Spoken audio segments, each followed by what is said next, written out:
What a gift you have in your music here. Just saying.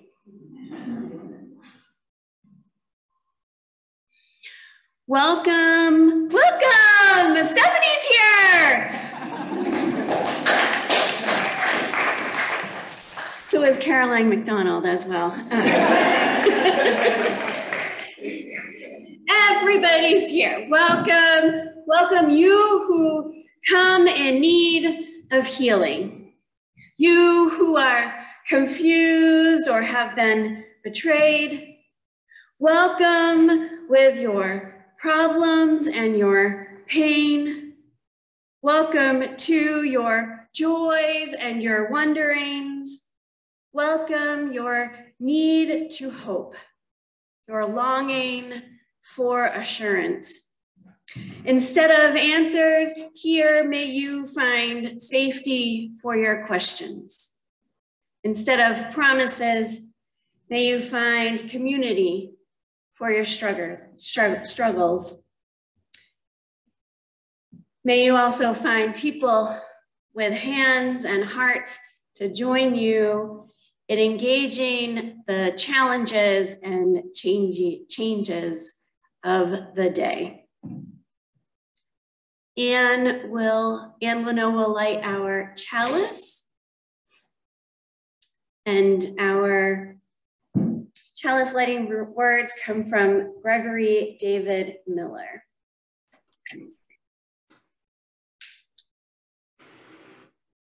We kindle this flame as a reminder of the light within us all, the yearning for freedom, the longing for truth, the flame of intuition, the torch of conscience. We dedicate our service this morning to the remembrance of this holy light. This morning, our opening hymn is number 388. Our choir will help lead us because indeed we will try it as a round. Woohoo! Yeah.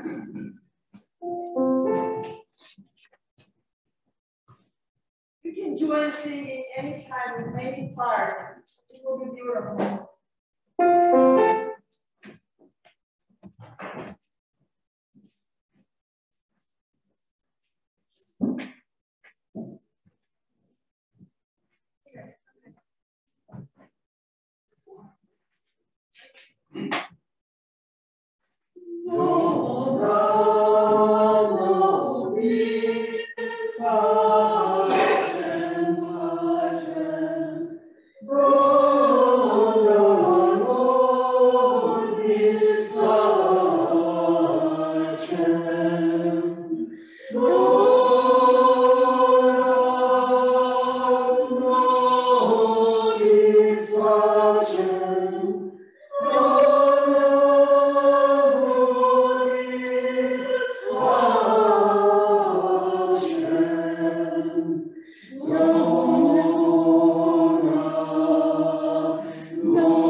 So I once heard a story about two pirates.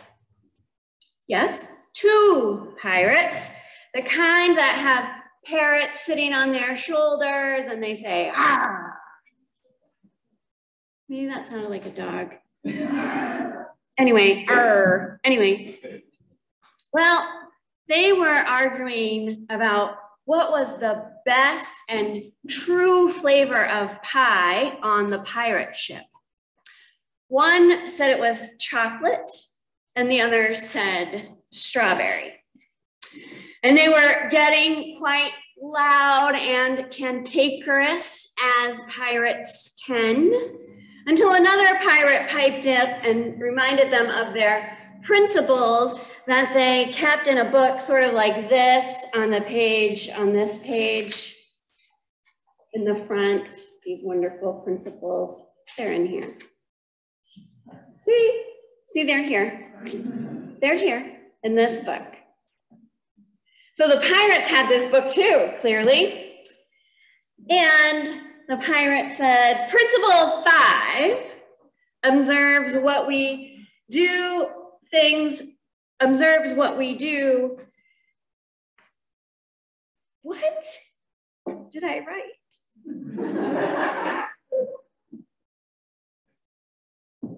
Oh, Principle 5 observes that we do not do things like this, cantankerous and piped up and fighting.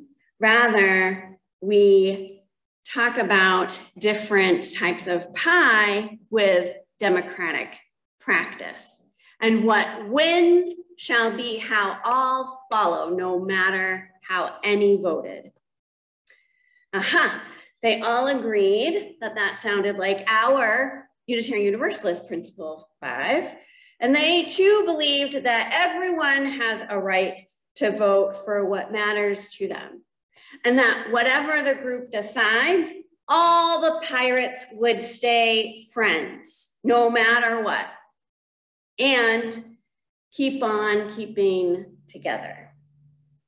And so suddenly they began to chant, election, election, election. You know this chant? Election, election, election. Yes, we're having one of those upcoming this week.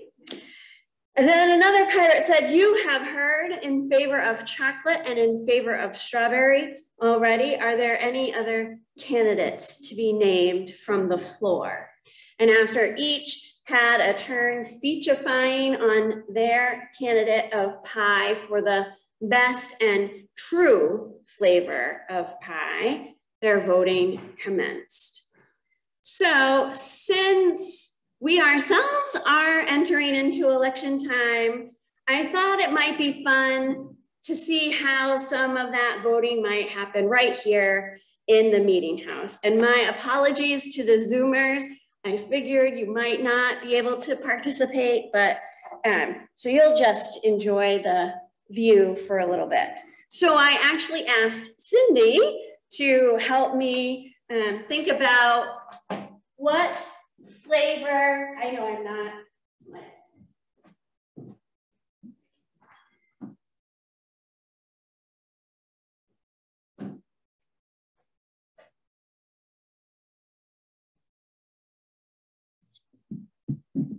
On, here we go. It's been a rough morning.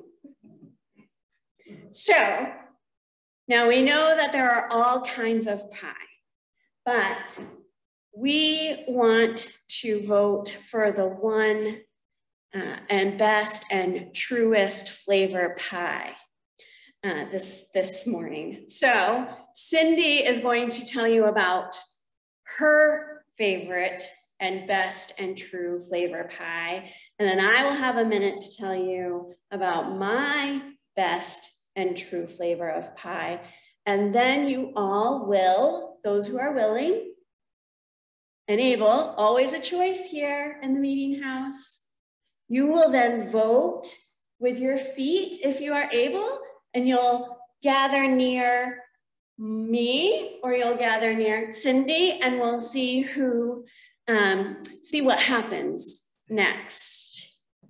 Okay, you go first. I am lobbying for pecan pie. It is probably the most luscious, sweetest, make your teeth fall out pie there is, next to maple syrup pie. I make a pecan crust because it's gluten-free from my dad. And then I put all the goodness in the middle, and I put nice whole pecans all over the top, just in such a pretty, pretty pattern. Of course, the pecans are from Georgia, of course. So, and then after it's baked, we slice it up, and you have your choice: ice cream or whipped cream, homemade whipped cream. So, and you could have two pieces if you want. One with ice cream and one with homemade whipped cream. If you were my dad, you would have a piece of each pie, but we're not deciding that today because he doesn't like to vote about anything. So pecan pie for the win. Maybe I should have asked Anne.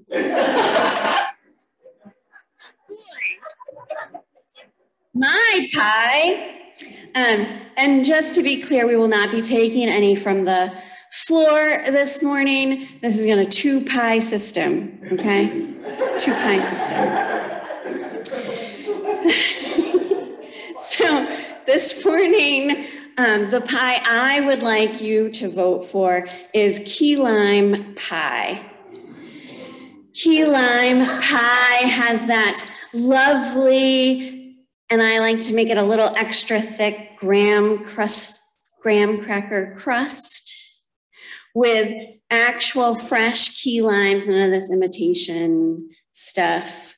And then the custard is nice and luscious, and it's just so refreshing with that homemade whipped cream on top.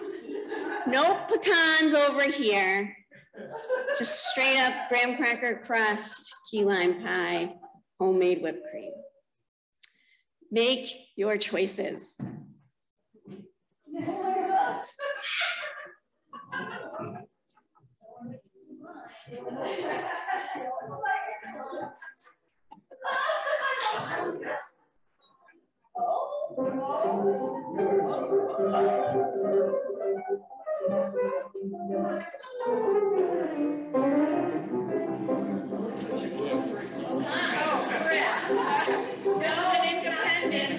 Piece of each. Do we have a winner? Yeah. Let's see. Pretty close. Oh, you're over there. 10. Although I like that one too. 1, 2, 3, 4, 5, 6. 8. 1, 2, 3, 4, 5, 6, 7, 8, 9, 10, 11.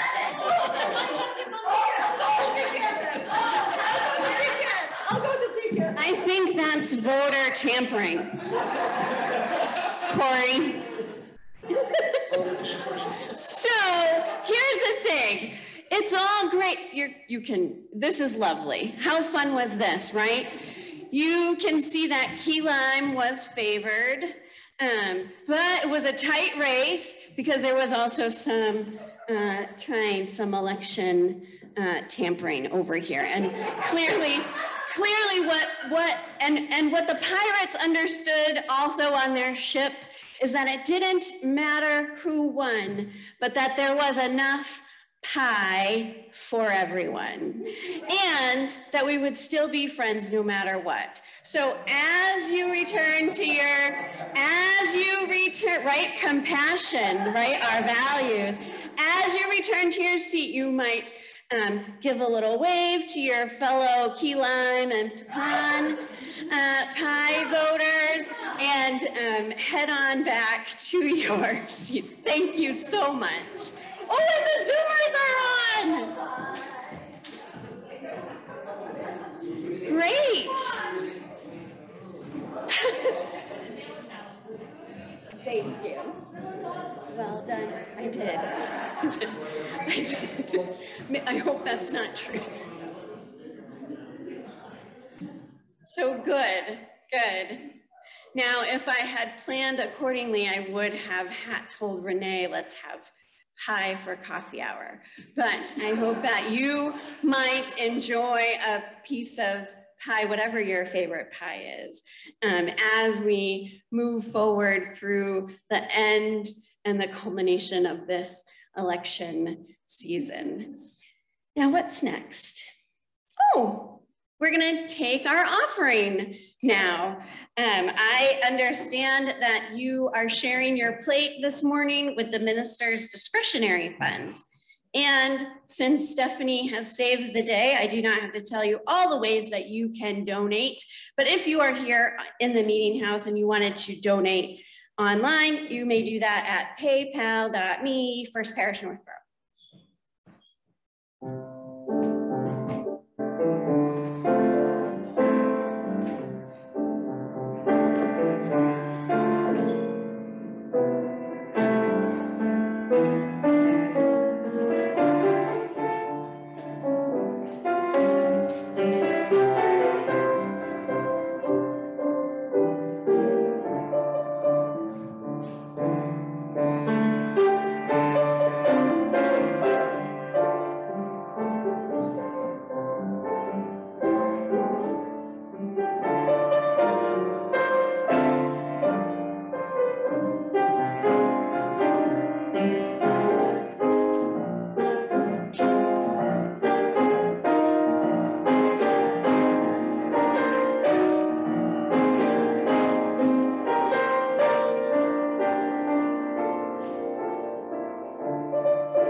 As we prepare for our ritual of joys and sorrows, would you join me in a time of meditation?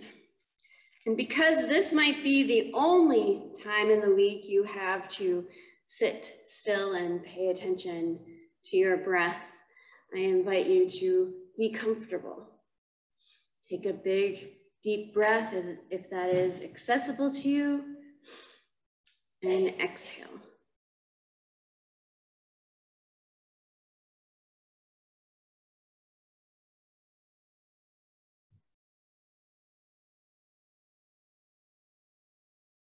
My colleague, the Reverend Sarah Stewart, writes, "We gather in this time and place knowing we live by faith. We trust our minds and hearts in our connections. The country we dream of has not yet come to be. The seeds of justice have not yet borne full fruit. And our hopes are still before us. We have not always welcomed the stranger or clothed the naked or fed the hungry or comforted the imprisoned. And yet we can see before us the beacon of hope, the nation we long to be, and the way through though crowded with hardship, we may yet walk together in peace."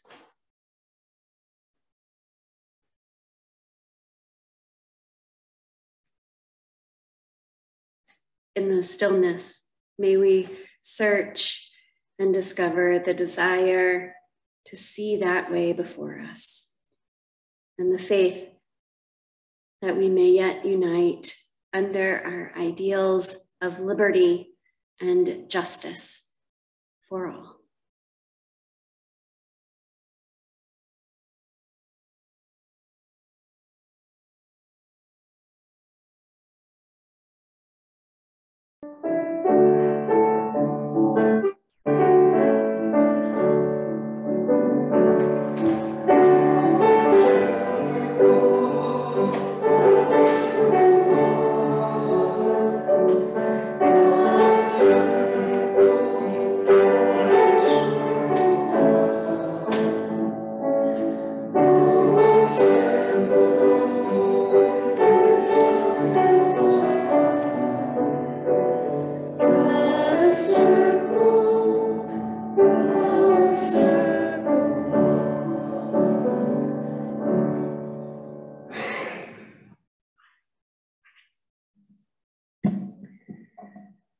Our reading this morning is from A. Powell Davies' The American Commitment.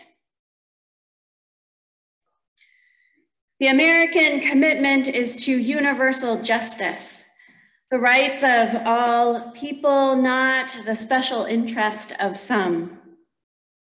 It is a commitment to fair play, to patience, to tolerance, to neighborliness. It is a commitment to the common good. It protects liberty with unity, the opportunity of each with the good of all. It is compassionate, humanitarian. It believes in humanity and in its future. It is the golden rule. It is based upon the claim of conscience and the faith in goodness. It begins not in a system, but within the heart. It battles prejudice and false opinion. The American commitment seeks the truth. It is opposed to barriers of exclusiveness. Its principles are universal. It despises cowardice, including moral cowardice, but it also has no use for obstinacy, inflexibility, and intolerance. It prefers honesty to cleverness, kindness to self-sufficiency, goodwill to narrow-minded aims. It is a way of life now and a faith, a vision of the future. It is a purpose to be served. If anyone asks by what right I define these characteristics as American, I point them to those Americans the rest of us revere as great. I say that America is defined by the moral progress she has sought and by exemplars, not by the hour of perfidy and by her little-minded, greedy foes. And if anyone tells me that these characteristics are more than American, that they are universal, I will reply that that is why they are American, because this nation was not founded on the divisive and the separate, but upon the rights of all people. Can we restore these standards? The future will depend upon the answer, upon what takes place in the heart and conscience. A nation, like an individual, must have a soul. So ends our reading. Our choir will offer our anthem this morning. Let it be so.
On the evening of Wednesday, November 2nd, President Biden addressed the people of the United States about the durability of our democracy.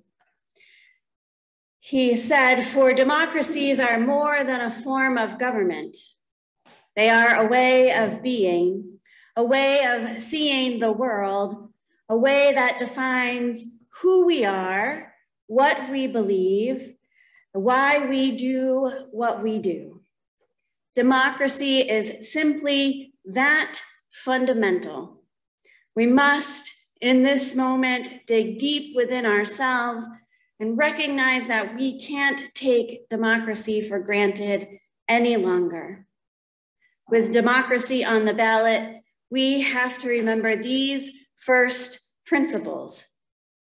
Democracy means rule of the people, not rule of monarchs or the moneyed, but the rule of the people, you and me. Rule of the people means all people. And after hearing President Biden speak, I was reminded of a interfaith panel I was on at a local school in Fort Wayne in 2016. And the questions were around the theme of love your neighbor. And two questions have stayed with me. Tell me what it means for your religion to love your neighbor, and who are your neighbors? Two, What would be your response if your neighbor hated you? So, like a good Unitarian Universalist minister, I discussed our first and our seventh principle, how we affirm and promote the inherent worth and dignity of every person and honor the interdependent web of which we are a part. I talked mostly about my neighbors in ministry, how they offer important ways to develop compassionate communities. And I shared that if my neighbor hates me and that I actually know that my neighbor hates me due to whatever, verbal or physical action, then I still have to respect their humanity, right? Yes, I do. That's yes. And I go to my allies, the people who have my back, so that when I speak my truth, even while our voices shake, I know I'm not alone. Now, yes, some of these allies are my actual neighbors. Others may be spread across the country. And I wrestled with these questions. I wrestled with this, who are my neighbors? Not because I didn't know how to categorize the people and living beings upon this great earth that are indeed my neighbors. It was more recognizing my vocal and sometimes profane outbursts at various news media, various yard signs. It happens. Jenna tells me to turn off NPR and then I breathe. But these people who are hanging signs or offering their point of view, they are my neighbors too.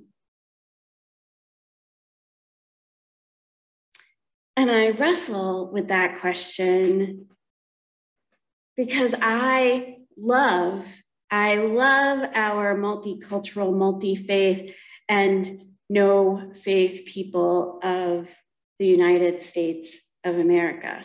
And for me, it is heartbreaking to see hatred on display. We Americans have enough hate. We've always had it.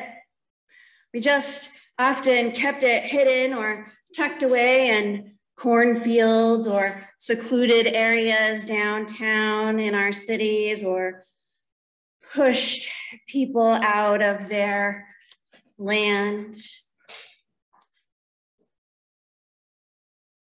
Which is why I'm so grateful for the Unitarian minister, A. Powell Davies, and his return to the American commitment. That the American commitment is a commitment to fair play, to patience, to tolerance, to neighborliness.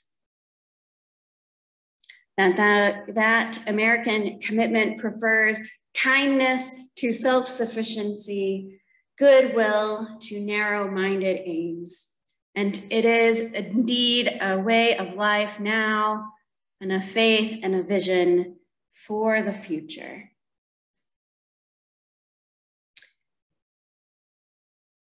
I often turn to Krista Tippett and her podcast On Being for some spiritual nourishment once in a while.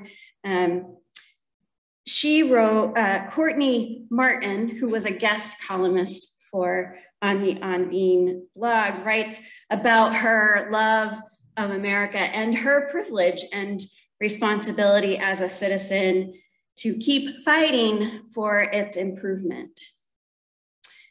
And I kept returning my focus to the people, to all people, the rule of the people that make that American commitment redeemable. So I want to share a couple of parts of her post with you because she is writing about our commitment to neighborliness. Courtney writes, America is our big-hearted sprite of a child care provider who came to this country from Guatemala at 36, not speaking a word of English, and made a beautiful life. America is my 78-year-old neighbor who organizes anti-racist Buddhist sanghas and who dressed up as the Good Witch and handed out apples on Halloween, yelling, "They're organic!" to all of the parents as they dragged sleepy and now tantruming kids down the stairs. America is my sweet, round-faced father-in-law who likes to go to mass at least twice a week and cries easily because, well, he's Irish, and wouldn't having 6 kids and 9 grandchildren make you feel a little vulnerable too? America is that woman in the front row of the conference I was at late last week who gave standing ovations and Black Power salutes for 2 days straight and never seemed to tire. America is me, weary and worried and still, after all this, in love with America. America is you. In our reading this morning, Davies writes that this nation was not founded on the divisive and the separate, but upon the rights of the people, and asks the question, can we restore these standards? The future will depend upon the answer, upon what takes place in our hearts and conscience. On Wednesday, President Biden urged us, the American people, to engage in the practice of helping to restore these standards. America's real religion is a gift of the heart and conscience. It is not a creed declared by miraculous God, rather it is the purpose served and declared by our founding fathers. Why so much A. Powell Davies, Reverend Shelley? Because it was a gift from a beloved and much more wise mentor, and who said, she shared 2 different books with me, America's Real Religion and America's Destiny, and shared that these would help see me through ministry in a most unpredictable time. And not only see me through, but also provide a voice from our history of our Unitarian Universalist theologies practiced in public spaces. Now, Davies' writings that I am referencing are from 1949.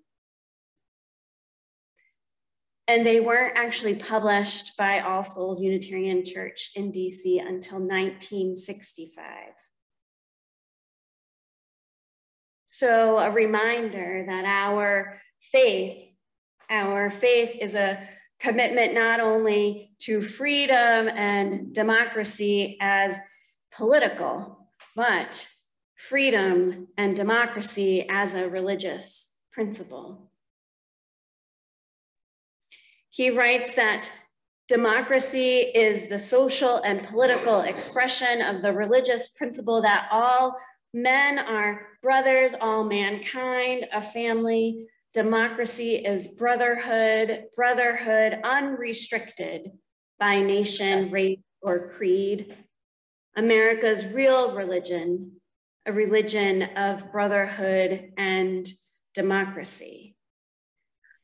Now in 2022, various faith communities would use more inclusive language to regard America's real religion, perhaps a religion of kinship and democracy. Democracy as the social and political expression of the religious principle that all people are siblings, all humankind a family. Democracy is kinship unrestricted by nation, race, or creed. Because we were reminded this week that democracies are a way of being. Democracy is who we are, what we believe, and why we do what we do. It is essential to our history as Unitarian Universalists.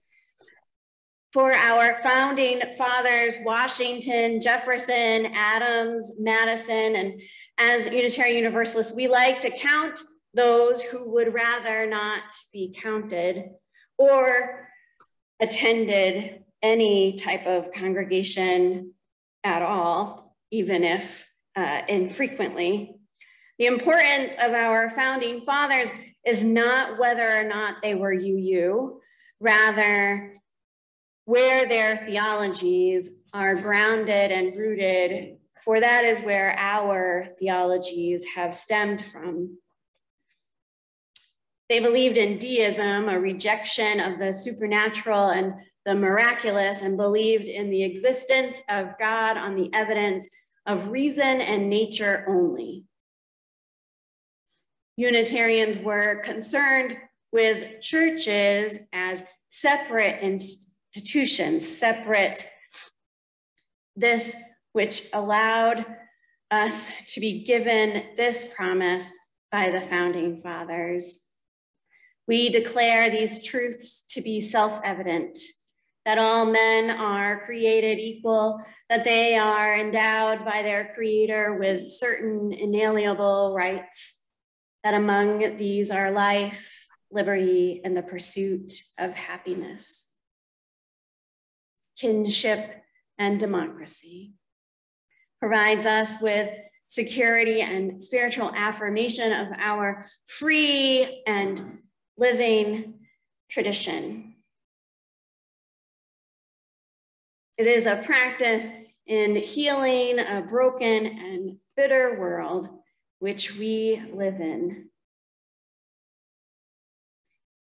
We can trust in these two values of our American life and claim kinship and democracy as our faith, for it gives us an energizing and provides us birth to our convictions, which lie deeper than our anxiety and stretch higher than our conscience. Faith, that word faith sometimes gets us stuck. And yet faith is what we trust in, God, on the evidence of reason and nature, which, I mean, the founding fathers got it a little wrong. Like, nature is pretty miraculous. I'm coming to the home stretch, I promise. I just wanted to give you these three, it's like a framework. That's what I'm giving you, a framework. Because while our founding fathers declared that certain truths and affirmed the natural inherent rights of life, freedom, and happiness, it has been difficult. It has been difficult for me to live and laugh and love through the anxiety and the tension and fear and hate that the limits of our political and cultural landscape have provided.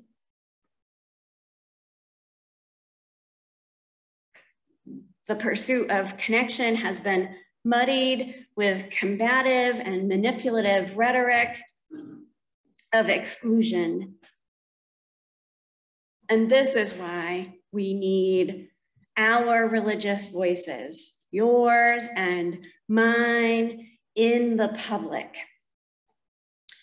David Brooks, who's an American conservative and political and cultural writer for the New York Times, in an interview with E.J. Dionne on, yes, Krista Tippett's On Being, discussed a framework for religious voice in the public square.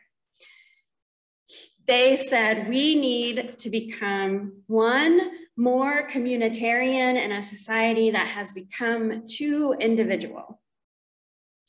Two, more moralistic in a society that is too utilitarian. And three, more emotional in a society that is too cognitive. And I don't know about you, but Unitarian Universalism speaks those three languages quite well for me. When those languages are grounded in kinship and democracy and compassion and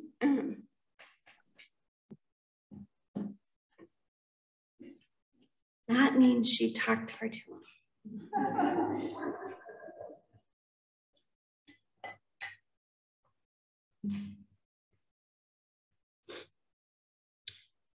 Those three languages, more communitarian, more moralistic, more emotional, are grounded in that kinship and democracy and compassion, which is grounded in the principles and practices that we affirm and promote. Which means on Tuesday, November 8th, or maybe you've already done it, you need to go and vote. And more than vote, and many among you in First Parish already do this, make your religious voices heard in the public square. It may not look like your religious voice, it may not sound like your religious voice, but when you are in public, when you are serving in the public square, on school committees and local governments, your religious values come through your practice. That is public theology. That is what A. Powell Davies said is our commitment, a commitment to living our faith. Our faith is a commitment to universal justice and the rights of all people, not the special interest of some. It begins not in a system, but within the heart. And he reminds us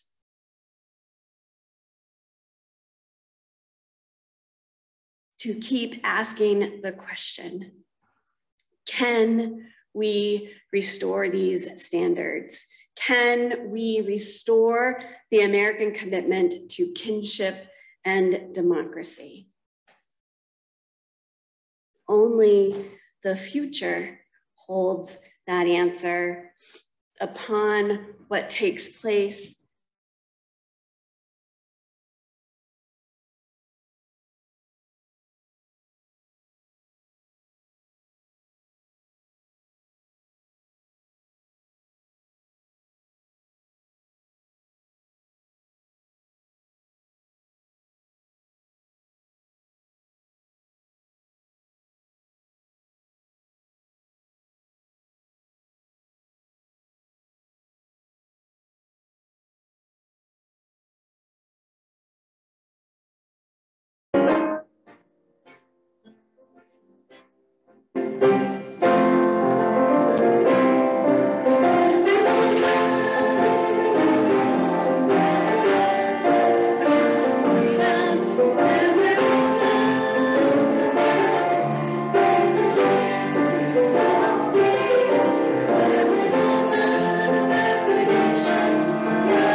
colleague, also known as Thoughts from a Gentle Atheist, says it is good to be gathered with friends of the heart, to breathe in that sparkling spirit which can dwell within enlightened community.